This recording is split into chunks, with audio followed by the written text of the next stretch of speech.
I'm for it. I don't know if that's kind of over my head when it comes to why we don't do it. I'm not going to sit here and second guess why don't we quarterback sneak. I don't know how many years it's been since we ran a quarterback sneak. It's not like it's just this year. So I don't know. Do you have a signal or anything with Pounce where you guys can just do that on your own? Yes and no.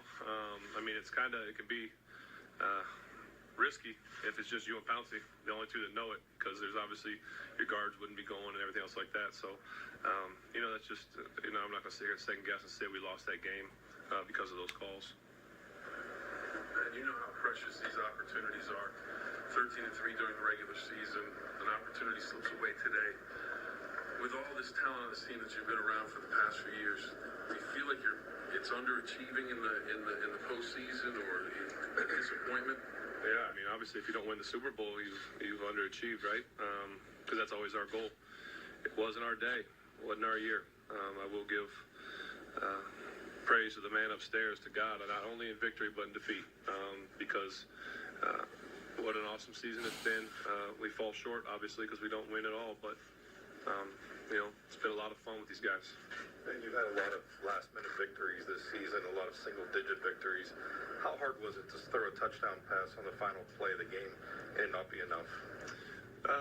It's the way I look at that is that nobody quit, and literally to the last second of the game, nobody stopped, nobody quit, nobody gave up, and that's what makes me proud of this team and young guys and the linemen. Having the block over and over and over and working down the field, knowing that you score a touchdown there at the end and it's basically irrelevant, but nobody quit, and that just speaks volumes for who this team is. Was it a hollow feeling at that moment? Of course, because it's not enough. We wanted an opportunity to go win the game. That's what we all crave and want, and want that opportunity. It just didn't happen today. Was there ever a feeling of urgency associated with this season based on who might be back and who might not be back? We never really thought about. I never thought about that. I don't know what's going on with people's contracts. I don't know how many years guys have left. Other than the guys up front, I know those guys are all under contract, and that's a good feeling. But and obviously, the loss made of Le'Veon, so you know that. But the urgency is always there when you feel like you've got a good team. When you feel like you've got a team that has a lot of potential and a lot of things go their way, and it stinks that you fall short. Do you still feel that way about this one? What's that?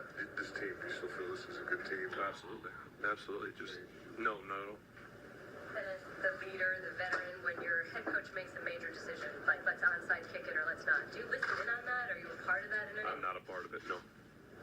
Do you just have an interest in what happens, or are you just like that's above my pay grade, so whatever? Yeah, what am I going to do? Tell coach, hey, onside or kick it deep? Like, I didn't even know the onside was coming. When the series is over, I'm over there working with Randy and Landry and Todd and other offensive guys. We're talking about what just happened, what we need to do moving forward, and then you just kind of look out and see the onside. So that's nothing that I can control anyway.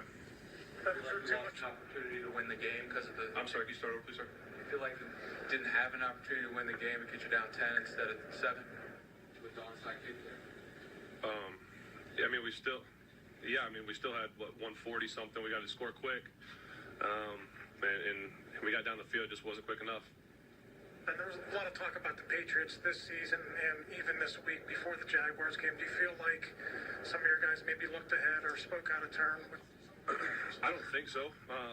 Everybody I talked to, we were dialed in. I think a lot of, as it was all season, in my opinion, a lot of the distractions, if you will, were outside they were created by us, but they kind of were magnified outside of our locker room, and inside the locker room, it never really was an issue. I know I wasn't looking forward. I know a lot of the guys I talked to weren't. So I don't really think that was as big of a deal as it was probably made to be. And you have a league this quarter for players capable of getting to the Super Bowl. Yes, I do. I absolutely do. And I know you're just 15 minutes removed from taking off your uniform, but already some of your teammates are saying he'll definitely be back. He'll definitely be back. Can you even think about that at this moment? Can you even say, yes, I still have a desire to play? Oh, I definitely have a desire to play football. I love this game. I love these guys. Like I said, it's tough. It stings. You hate to lose it. You hate to lose it at home. I feel bad because I feel like I let the fans down, my teammates down. And the fans, we gave them so much to enjoy and cheer for this year, but to lose this at home, I know that a lot of them, not a lot, there'll be some that say, we had a great season, thanks for the ride, but a lot of them are disappointed like we are. It wasn't enough. And I feel bad for that. I feel like I let a lot of people down, and I'll take it all on myself. That's fine, and I have no problem with that. And I will be, like I said, I don't know about contracts and who's coming back, but I know the guys up front are, and that makes it good for me. And so I look forward to next year with those guys. Anything else for Ben? So we don't need to ask you this again? Like that's it? Like you're doing now? I'm just making sure that we don't have to ask you for the next 5 months. My answer was good enough. I think you guys can take that.